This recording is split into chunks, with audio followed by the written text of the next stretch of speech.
Assalamualaikum warahmatullahi wabarakatuh. Perkenalkan, nama saya Zafina Ragesya Putri dari kelas 11 IPA 2 nomor absen 36 akan menjelaskan tentang masa kependudukan Jepang di Indonesia.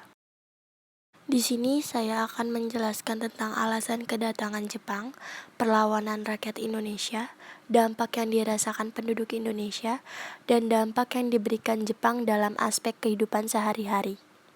Alasan kedatangan Jepang ke Indonesia ialah untuk mendapatkan cadangan logistik dan bahan industri perang seperti minyak bumi, timah, dan aluminium. Karena diperkirakan persediaan minyak bumi Indonesia dapat mencukupi kebutuhan Jepang selama Perang Pasifik.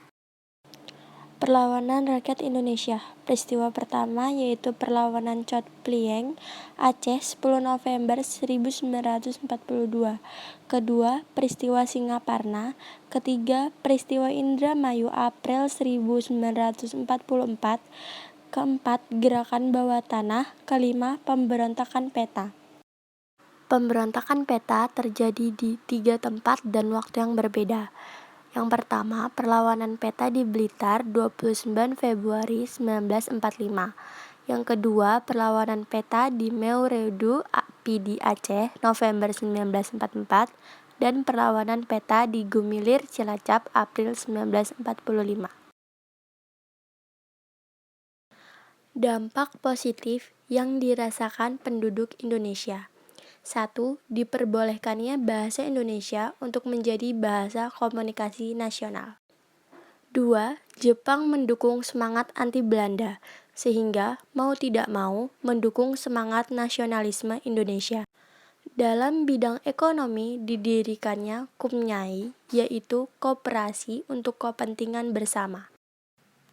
Dampak negatif yang dirasakan penduduk Indonesia.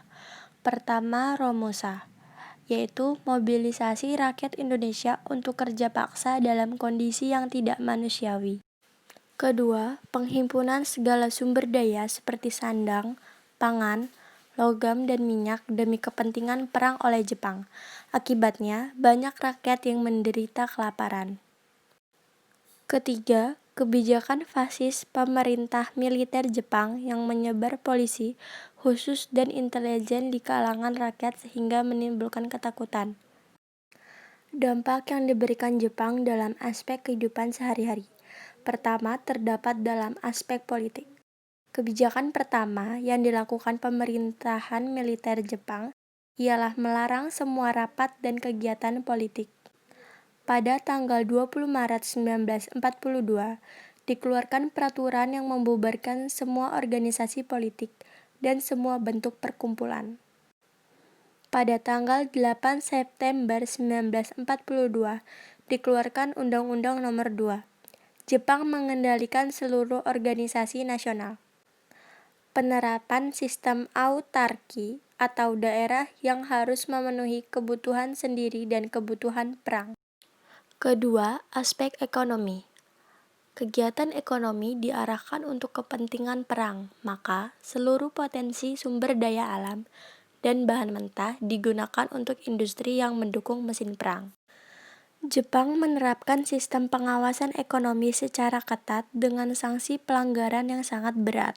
Menetapkan sistem ekonomi perang dan sistem autarki atau memenuhi kebutuhan daerah sendiri dan menunjang kegiatan perang. Konsekuensinya, tugas rakyat beserta semua kekayaan dikorbankan untuk kepentingan perang. Hal ini jelas amat menyengsarakan rakyat baik fisik maupun material. Yang terakhir terdapat di aspek militer.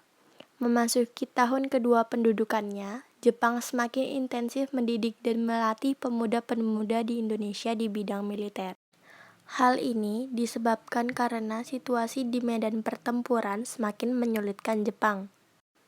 Mulai dari pukulan sekutu pada pertempuran laut di Midway Juni 1942 dan sekitar Laut Karang Agustus 1942 sampai Februari 1943.